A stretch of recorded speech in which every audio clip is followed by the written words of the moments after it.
Welcome back to channel. This is me with നമ്മുടെ ഒരുപാട് കൂട്ടുകാര് 2 എപ്പിസോഡ് ഇട് 3 എപ്പിസോഡ് ഇട് എന്നൊക്കെ പറഞ്ഞ് കമന്റ് ഇടുന്നതായിട്ട് ഞാൻ കണ്ടു. അപ്പൊ കൂട്ടുകാർക്ക് എത്രത്തോളം നറൂട്ടോ കുട്ടപ്പൻ ഇഷ്ടമാണെന്ന് എനിക്ക് മനസ്സിലായി. സോ അതുകൊണ്ട് കൂട്ടുകാര് എത്രത്തോളം കൂടുതൽ കമന്റും ലൈക്കും തരുന്നോ അതനുസരിച്ച് നറൂട്ടോ കുട്ടപ്പനും അതിനേക്കാൾ സ്പീഡില് എന്റെ കൂട്ടുകാരുടെ അടുത്ത് എത്തുന്നതായിരിക്കും. അപ്പൊ ഓവർ പറഞ്ഞ് ലാഗ് അടിപ്പിക്കാതെ നമുക്ക് വേഗം തന്നെ ഇന്നത്തെ എപ്പിസോഡിലേക്ക് കടന്നതല്ല. എപ്പിസോഡിന്റെ തുടക്കത്തിൽ തന്നെ നമ്മുടെ കണ്ണാടിപ്പയ്യനും കങ്കുവും തമ്മില് അടികൂടാൻ റെഡി ആയിട്ട് നിൽക്കുമ്പോ കണ്ണാടിപ്പയ്യനാവട്ടെ കങ്കുവിനെ പുറത്തേക്ക് തന്നെ ചാടിക്കേറും. കണ്ണാടിപ്പയ്യൻ കുരങ്ങൻ കയറും പോലെ അവന്റെ ജിപ്സ് ഉപയോഗിച്ചുകൊണ്ട് കൈയും കാലൊക്കെ വളച്ച് കങ്കുവിനെ അങ്ങനെ തന്നെ ലോക്ക് ചെയ്ത് പിടിക്കും.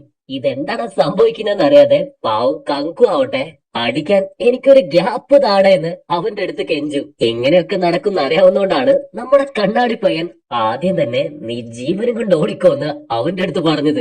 അവസാനം കങ്കുവിനക്ക് ഒന്നനങ്ങാൻ പോലും പറ്റാതെ നിൽക്കുമ്പോ ആവേശത്തില് നറൂട്ടോ കുട്ടപ്പൻ വീണ്ടും ചിയർ വിളിക്കും. കണ്ണാടി പയ്യൻ ഒന്നാഞ്ഞമർത്തിയാല് ഇപ്പൊ കങ്കൂറയുടെ എല്ലാ എല്ലും ഒടിഞ്ഞ് അവൻ തവിട് പൊടിയായിട്ട് താഴെ വീഴും. സാക്കുറ ഇവരുടെ ഫൈറ്റ് കണ്ട് പേടിച്ചു നിൽക്കുമ്പോ ഇവിടെ കണ്ണാടി പയ്യൻ നിന്നോട് ആദ്യം ഞാൻ പറഞ്ഞാണ്, ഇപ്പോഴും നിനക്കൊരു അവസരം ഞാൻ തരാണ്, വേഗം ഇവിടെ നോടി രക്ഷപ്പെട്ടോ എന്ന് പറയുമ്പോ കങ്കൂറാവട്ടെ നിനക്ക് എന്ത് വേണമെങ്കിലും ചെയ്യാം, ഞാൻ പതറില്ലെന്ന് പറയേണ്ട താമസം അവന്റെ കഴുത്ത് ഒരൊറ്റ ഒടി. എല്ലാവരും കഴുത്തൊടിഞ്ഞ് തൂങ്ങി നിലത്ത് കിടക്കുന്ന കങ്കൂറെ കണ്ട് പേടിച്ചു നിൽക്കും. ആദ്യമായിട്ട് ഒരാൾ ചത്തു വീഴുന്നത് നമ്മുടെ ആൾക്കാരെല്ലാരും കാണാണ്. ഇപ്പൊ അവരെ പോലും ഞെട്ടിച്ചുകൊണ്ട് എന്തോ ഒരു സാധനം പൊട്ടി വീഴുന്ന കണ്ട് എല്ലാവരും തുറച്ചു നോക്കുമ്പോ കഴുത്തൊടിഞ്ഞു വീണ കങ്കൂറാവട്ടെ എഴുന്നേറ്റ് നിന്ന് ചിരിക്കാൻ തുടങ്ങും. ഇതെന്ത് സംഭവമാണോന്ന് പറഞ്ഞ് എല്ലാവരും ഞെട്ടി നിൽക്കുമ്പോ ഇനി എന്റെ ടേൺ എന്ന് പറഞ്ഞ് യഥാർത്ഥ കങ്കൂറ് പുറത്തു വരും. ശരിക്കും എന്താ സംഭവിച്ചെന്ന് വെച്ചാല് ഇപ്പൊ കണ്ണാടിപ്പയ്യൻ ഫൈറ്റ് ചെയ്തത് കങ്കൂറുടെ ബൊമ്മയുമായിട്ടാണ്. കണ്ണാടിപ്പയ്യൻ എങ്ങനെയാണോ അവനെ ചുറ്റി വലിഞ്ഞത് അതുപോലെ ചുറ്റി അവന്റെ എല്ലെല്ലാം തന്നെ പൊട്ടിക്കാനായിട്ട് തുടങ്ങും. കണ്ണാടിപ്പയ്യൻ എന്തെങ്കിലും ചെയ്യുന്നതിന് മുൻപ് അവന്റെ എല്ല് പൊട്ടിയാക്കി കളഞ്ഞ് അവൻ അവിടെ തന്നെ കൊന്നു കളയാണ് കങ്കുറു. അങ്ങനെ ഈ ഒരു മത്സരത്തില് നമ്മുടെ കങ്കുറു അണ്ണൻ ജയിച്ചു. നറൂട്ടോ പറയും ഇത് ശരിയല്ല, 2 പേര് ചേർന്ന് ഒരാളെ അറ്റാക്ക് ചെയ്യാനോ, എന്ത് മണ്ടത്തരമാണ് ഇവരെ കാണിച്ചുകൊണ്ടിരിക്കുന്നത് ചോദിക്കുമ്പോ അതിന് സാക്കുറ പറയും മണ്ടത്തരം പറയാതെ അവന്റെ ക്ലൗൺ ഉപയോഗിച്ചാണ് ഫൈറ്റ് ചെയ്തത്, അതുകൊണ്ട് തന്നെ ഇതിൽ യാതൊരു തെറ്റുമില്ല എന്ന് അവള് പറയും. ഈ ഒരു ജിപ്സുവിന്റെ പേര് പപ്പട്ട് മാസ്റ്റർ ജിപ്സു. ചക്രാസ് യൂസ് ചെയ്യുന്ന കണ്ടിട്ടുണ്ടെങ്കിലും ഇത്ര ഭയാനകമായ വേർഷനില് ചക്രാസ് യൂസ് ചെയ്യുന്നത് ആദ്യമായിട്ടാണ് നമ്മുടെ പെങ്കൊച്ച് കാണുക. പേടിയോടും സങ്കടത്തോടും കൂടെ നമ്മുടെ പെങ്കൊച്ച് കണ്ണാടി നോക്കി അവളുടെ മുടി ചെയ്യുമ്പോ നാറാ പെണ്ണാവട്ടെ പേടി തോന്നുന്നുണ്ടോ സക്കീർ ബൈക്ക് ഇറങ്ങി ഓടിയാ കൊള്ളാവുന്നുണ്ടോ എന്നൊക്കെ ചോദിച്ച് അവളെ കളിയാക്കും. കഴിഞ്ഞ തവണ നീ നിന്റെ മുടി വെട്ടി രക്ഷപ്പെട്ടു, ഇത്തവണ എന്ത് വെട്ടിട്ടാണ് നീ രക്ഷപ്പെടാൻ പോകുന്നതെന്ന് അവള് വീണ്ടും കളിയാക്കുമ്പോ ഇത്തവണ വെട്ടാൻ പോകുന്നത് മുടിയല്ല തലയാണ്, അതും എന്റെ ശത്രുവിന്റെ.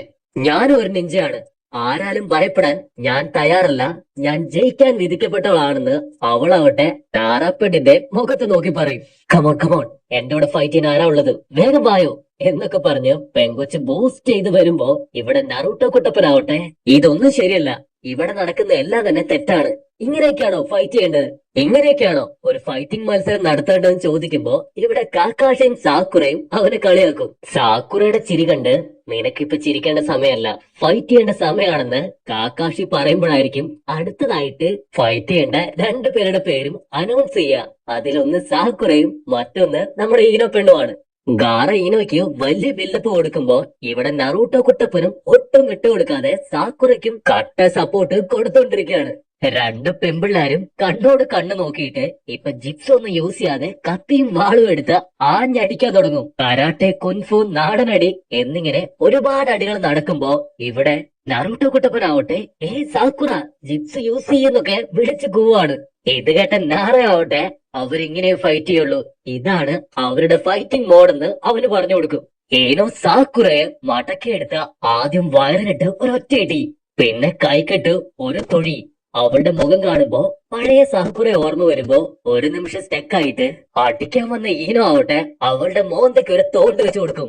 ഇവരിത് അടി കൂടുകയാണോ ഒപ്പന കളിക്കുകയാണോ എന്ന് മനസ്സിലാവാതെ എല്ലാവരും നോക്കി നിൽക്കുമ്പോ ഇവര് 2 പേരും എങ്ങനെയാണ് ഒരു നിഞ്ച ആയതെന്നുള്ള ഫ്ലാഷ് ബാക്ക് കാണിക്കും. അവരുടെ ടീച്ചർ അമ്മച്ചി നിഞ്ചിപ്സ് പഠിക്കുന്നോണ്ട് മാത്രം നിങ്ങൾ ഒരു നിഞ്ചയെ തീരില്ല, അതിനു വേണ്ടിയിട്ട് നിങ്ങൾ ഒരുപാട് പരീക്ഷണങ്ങളും നിങ്ങളുടെ മനക്കരുത്തും ഉയർത്തെടുക്കേണ്ടിയിരിക്കുന്നു. ഒന്നും അത്ര എളുപ്പത്തിലാവാൻ സാധിക്കില്ല. ഒരുപാട് കാര്യങ്ങള് നിങ്ങൾ പഠിക്കേണ്ടതായിട്ടുണ്ട്.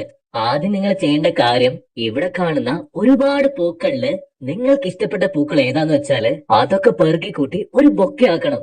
ഇത് കേട്ട നമ്മുടെ സാക്കുറ ആവട്ടെ ഈനോ ഈനോ എന്ന് വിളിച്ച് അതിനോട് തെണ്ടി നടക്കും. സാക്കുറ കാല് തെന്നി നിലത്ത് വീഴുമ്പോ അവളെ തൂക്കിയെടുത്ത് ഈനോ ഒരു മരച്ചുവട്ടി കൊണ്ട് പ്രതിഷ്ഠിക്കും. എന്തിനായിരിക്കും ഈ പൂ പറിക്കാനായിട്ട് ടീച്ചർ പറഞ്ഞതെന്ന് സാക്കുറ ഈനയോട് ചോദിക്കുമ്പോ ഒരു പൂവ് അതൊറ്റയ്ക്കിരിക്കുന്നതിനെ കഴിഞ്ഞും ഭംഗിയാണ് ഒരുപാട് പൂക്കളുടെ കൂടെ ഇരിക്കുമ്പോ.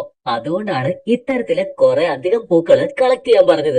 ഇതിങ്ങനെ ചെയ്താൽ കൂടുതൽ ഭംഗിയായിരിക്കും, അതങ്ങനെയാണ്, ഇതിങ്ങനെയാണ് എന്നൊക്കെ പറഞ്ഞ് ഈനോ പെങ്കുച്ച് ഒരുപാട് കാര്യങ്ങള് പാവം കൊച്ചിന് പറഞ്ഞു കൊടുക്കുമ്പോ സാക്കുറയെ പേടിപ്പിക്കാൻ വേണ്ടി വേറെ 3 പെൺപിള്ളേര് അവളുടെ അടുത്തേക്ക് വരും.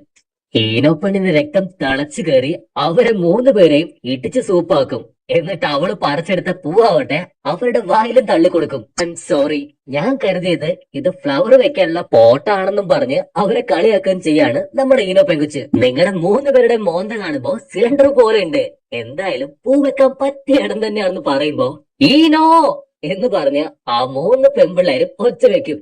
ഒരുപാട് ഒച്ച വെക്കണ്ട, ഒച്ച വെച്ചാല് ഇപ്പൊ ഞാൻ വായി തള്ളി തന്ന ആ ഒരു പൂ അണ്ണാക്കിലേക്ക് പോകും. അങ്ങനെ പോയാല് വിഷമുള്ള ഈ ചെടികൾ തന്നെ നിങ്ങളുടെ ജീവനും എടുക്കുന്നു പറയുമ്പോ അവരാകെ പേടിച്ചു പോകും. ഇവിടെ എന്താ സംഭവിക്കണെന്ന് അറിയാതെ സാക്കുറ വായും പൊളിച്ചിരിക്കുമ്പോ ഈനോ പെങ്ങച്ചാവട്ടെ ഞാൻ അവരെ പറ്റിച്ചതാണ്, ആ പൂവിന്റെ വേരിലാണ് വിഷം, തണ്ടില് യാതൊരു വിഷമില്ലെന്ന് പറഞ്ഞ് അവള് കൂടുകൂടെ ചിരിക്കും. നിന്റെ ബുദ്ധി അത് റോക്കറ്റാണ് മോളെന്നും പറഞ്ഞ് നമ്മുടെ സാക്കുറ 2 സെക്കൻഡ് അവളെ നോക്കി നിൽക്കും.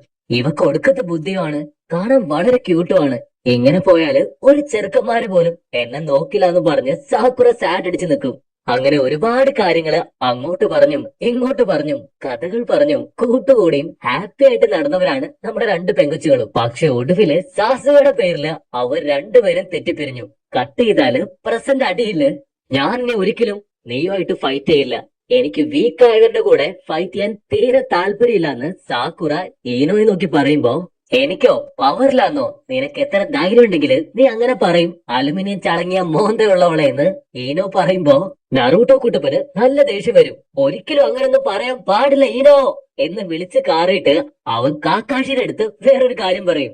ഏനോയ്ക്ക് നല്ലപോലെ ഫൈറ്റ് ചെയ്യാൻ ആഗ്രഹമുണ്ട്, പക്ഷെ സാക്കുറ എന്താണ് ഒരുമാതിരി പഴങ്കഞ്ഞി കുടിച്ച പോലെ ഇരിക്കുന്നതെന്ന് കാക്കാഷിയോട് ചോദിക്കുമ്പോ സാക്കുറ അവൾ ആരെയും വെറുതെ ഉപദ്രവിക്കാറില്ല, പക്ഷെ അവൾക്ക് എങ്ങനെയെങ്കിലും ഈ ഒരു മത്സരം വിജയിക്കണം.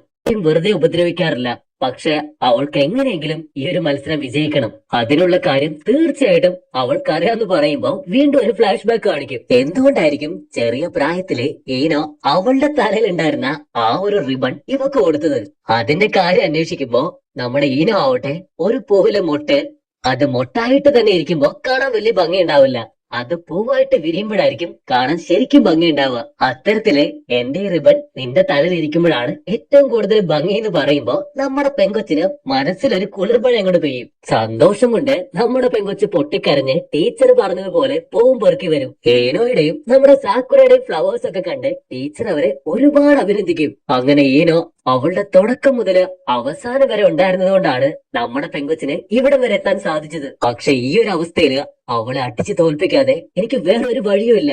അത് ചെയ്തില്ലെങ്കിൽ ഞാൻ ഇവിടെ വരെ എത്തിയതില് യാതൊരു അർത്ഥവും ഇല്ലാതായി പോകുന്നു പറഞ്ഞ് നമ്മുടെ പെങ്കൊച്ച് അവളുടെ തലയിലെ ബാൻഡ് തന്നെ വലിച്ചെറിഞ്ഞ് ഈനോയെ നോക്കി നിൽക്കും. ഓഹോ, നിനക്ക് മാത്രമേ നോക്കി നിൽക്കാൻ പറ്റുള്ളൂ എന്ന് പറഞ്ഞ് ഈനോയും തറപ്പിച്ച് നോക്കുമ്പോ നറൂട്ടോ കുട്ടപ്പനാവട്ടെ ഇത് കുറെ നേരായി അങ്ങോട്ടും ഇങ്ങോട്ടേക്ക് നോക്കി കഥകളി കാണിക്കാതെ ഫൈറ്റ് ചെയ്യുന്ന വിളിച്ചു പോവും. ഇത് കേട്ട് കാക്കാഷി നീ വെറുതെ കൺഫ്യൂസ്ഡ് ആകാൻ നിൽക്കണ്ട, എന്താന്ന് വെച്ചിട്ടുണ്ടെങ്കിൽ സാക്കുറ ചെയ്തോളെന്ന് പറയുമ്പോ ഇവിടെ മൈഗൈ ആവട്ടെ നിന്നെ ഞാൻ ഒരിക്കലും ജയിക്കാൻ അനുവദിക്കില്ല എന്ന് കാക്കാഷി നോക്കി പറയും.